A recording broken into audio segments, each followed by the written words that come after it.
so those are the similarity laws. We got to them naturally by just non-dimensionalizing the dependent variables of pump curves to help you compare two pumps. Next is this amazing thing called specific speed. Specific speeds of pumps, known as NS. This is I think this is amazing how this even works. So one thing about this specific speed is the idea that we want to compare pumps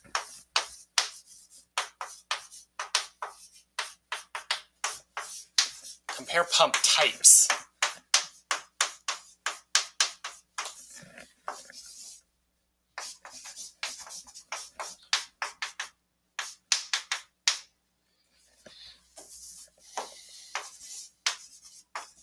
Okay, so to get here, governing assumption we start before is, what if I compare two different pump types, or the type of pumps I can have, running at an optimum efficiency? Meaning almost all the power developed on the shaft directly goes into the power by the fluid. That's what, the most ideal case is those things would equate, and 100%, the idea. Yeah. So there are many types, the idea that there are different types of pumps that we have. I showed you two. I showed you two when at the beginning of this, but this idea that on one spectrum you had radial, and that was the case if it went in,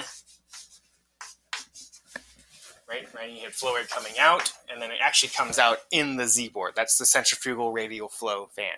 And then on the other side, you had this absolutely separate type of fan. That's your box fan that you have in your window because it's so hot right now, This is axial. So we have the radial on one end, axial on the other side, and then it's hard to draw them, but let's see. You can see that there's this little thing in your book. There's even in-betweens of this, So sort of, instead of being really sharp, there's ones where it's it's kind of smooth out. So sort of in between.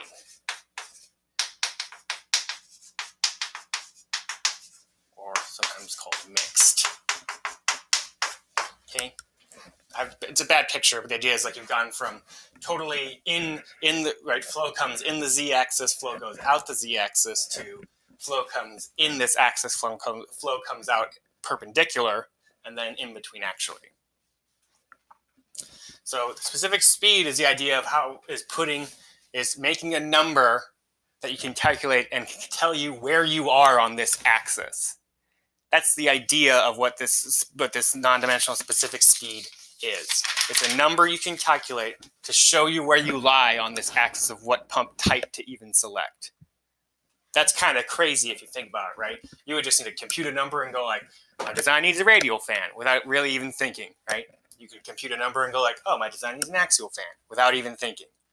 You could take a number based on designable parameters and go, looks like I need a mixed fan, and then work from there. So as a first step, you can calculate specific speeds for your designs to go, well, what kind do I need right now? And it can orient you on some axis that's giving you in one end axial and on the other end radial. Okay, so to get this number, I don't think somehow we have to do something that's intrinsic to the pump itself, So this NS, specific speed,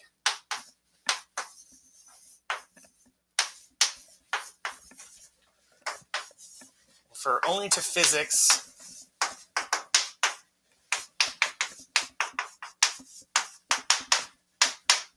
intrinsic to that design.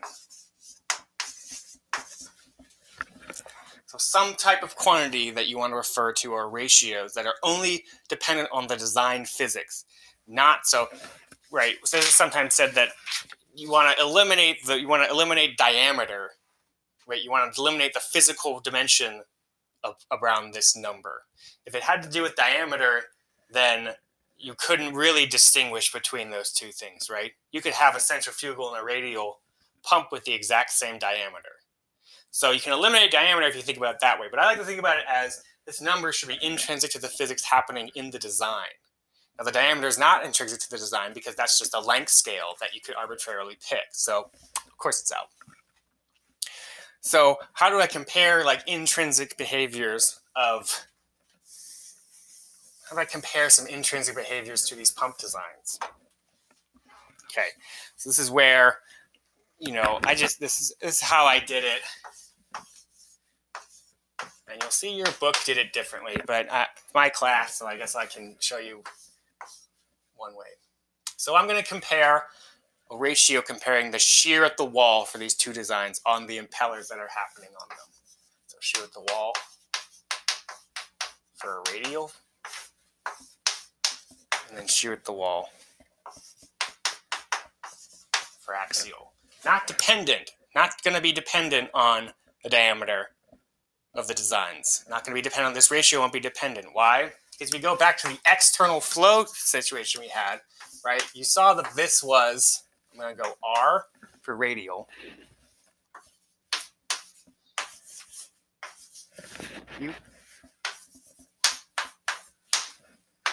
Here's how diameter is going to drop out.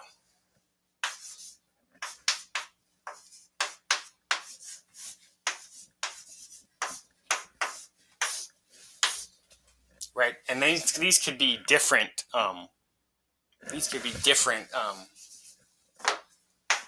Different constants. But then there's this ratio of velocities that ends up being the difference. So what characteristic velocities based on the designs tell you about the shear, which is a local thing intrinsic to the design, which tells you something about the specific speed. Okay, so in an order sense, it's going to look. So I just know that this non-dimensional quantity, because I don't care about these numbers. They're usually about 4, 5, 2. They're order 1 numbers. It's a ratio then of speeds to the 3/2 power. The 3/2 comes from the shear of the external boundary layer. Reference how you get this actual 3/2. It comes from boundary layer analysis and looking at that. The idea that it's not a negative exponent. It's even growing. So that's, and it gets rid of the diameter as well. Okay, so that's merry along our way. So now we get down to like comparing these axials and these radials. Okay, so for axial,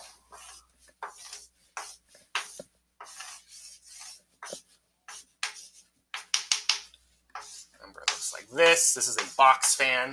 Okay, center line axis. One way to think of it is this is 0, and then it really gets a velocity, right? Put your hand behind this flow rate, so Q, and then really big Q.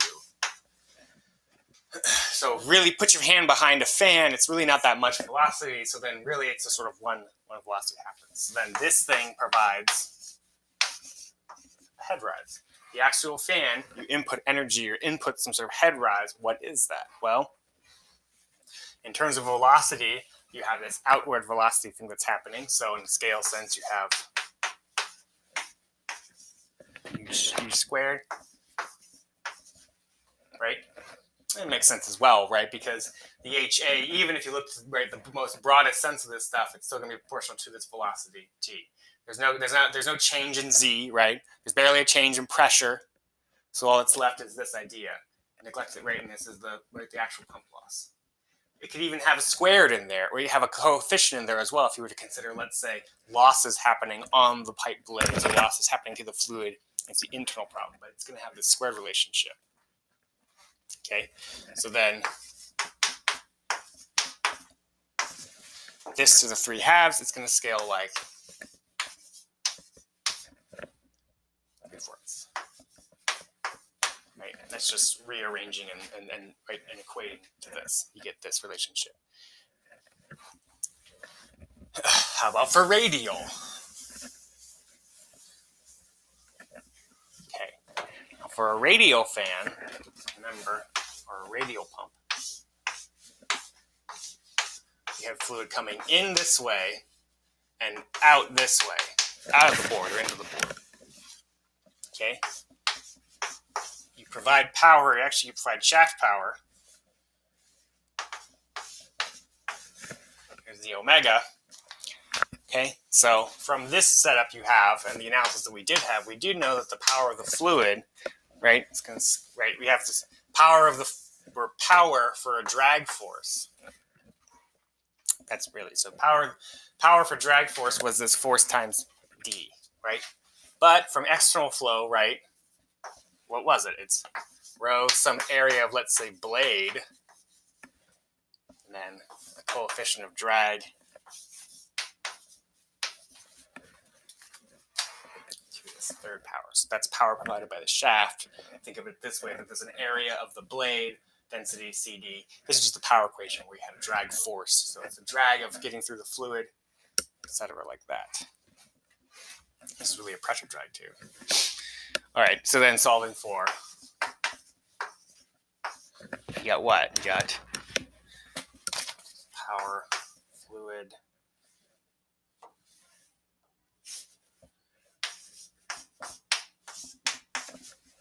okay, it's power in the sense of drag equaling power in the sense of what, right? Those we had.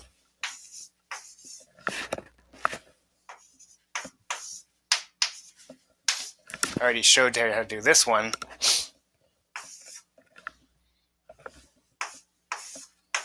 So get rid of that. A is really a diameter squared. So you can get this relationship right here. And then you get an idea for radial. Think of it this way.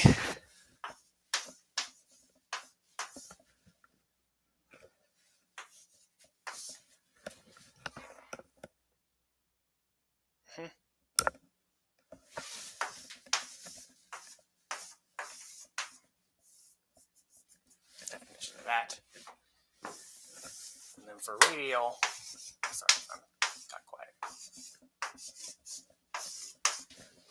So some characteristic radial velocity, which is dependent on ratios of shear, can be expressed as this omega and the square root of the q. And that's from a power argument where you say, well, the power, right, where you say, well, the power has to come from overcoming some drag force of this blade, impeller blade moving through an external field of fluid. And then it also has to, that power also has to balance then, right, the scale power we had before, and then you cancel things out. And you could have actually eliminated this q or kept it in terms of omegas, but keeping this flow rate around is important because what? Well, because for radial fans, you usually will know this flow rate going into it. For an axial fan, think about trying to measure the flow rate for an axial fan sometimes. If it's just outside like a windmill, it's not that's harder to do. So for Q, in terms of these values, you can actually get it. Okay, and that's my way to get to a specific speed. Your book says combining these values with Buckingham pi allow you to get another pi group. But I don't like that, so.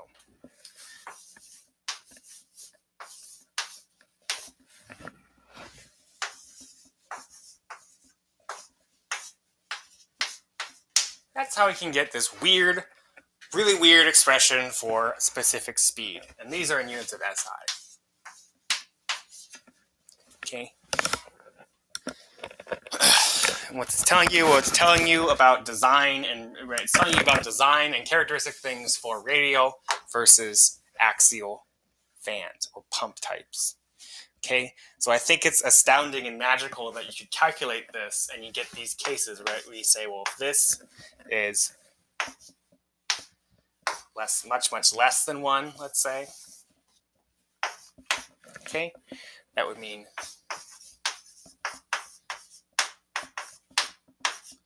so use radial case, right? It's around 1. Use mixed.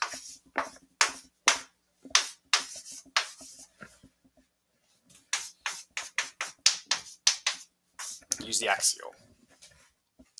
So that whole lecture was just a wrap up on showing you this very loosey-goosey way to come up with dimensional and non-dimensional arguments. And I think it's astounding that this even actually works in the end. just from the roughest approximations, that this number can put you on some sort of scale to tell you the type of fan you need to use or type of pump.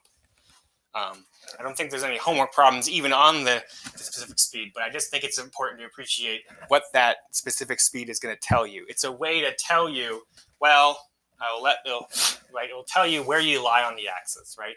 So if you have a requirement of flow rate, if you have a maximum, right, omega you can run at, you have this, you're on a certain planet, it will tell you what type of pump to use, right? And that's, you know, pretty incredible, I think. It's even kind of one equation, one unknown too, right? Because for gravity, let's say this gravity is for the gravity of Earth, right? So if you have a pump designed for Earth, you could calculate a specific speed, and you could say, well, what pump would you need to use on a different planet? Well, then that would be a ratio. That would change this because now this is different. Pretty cool. So that's it for turbo machinery that I have. Right? I just gave you the Euler pump equation, which gives you equations to calculate on power, shaft, etc. But right, the whole point is getting actual pump rise. There's power to fluid, right? There's the shaft by work, right? This is the turning of the shaft. Efficiency plots, right? Now we understand this, right? CH, all these non-dimensional arguments to compare pumps. CQ, okay? All these variables we've decided and wrote equations based off of. Characteristic pumps, power of the fluid, things, efficiency of what I pick from. These are how to compare different pumps, set at different rate. If I compare two pumps at the same diameter or two pumps at the same omega 1. Okay. And all of these go into making graphs for you to then optimize a pump selection part. The optimization comes from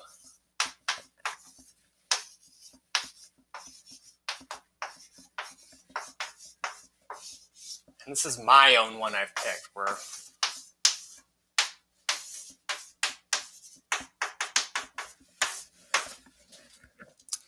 okay, so this idea of changing any variable you had in turbo machinery to get your operating point as close as you can to your best efficiency point, and understanding how to do those things as well.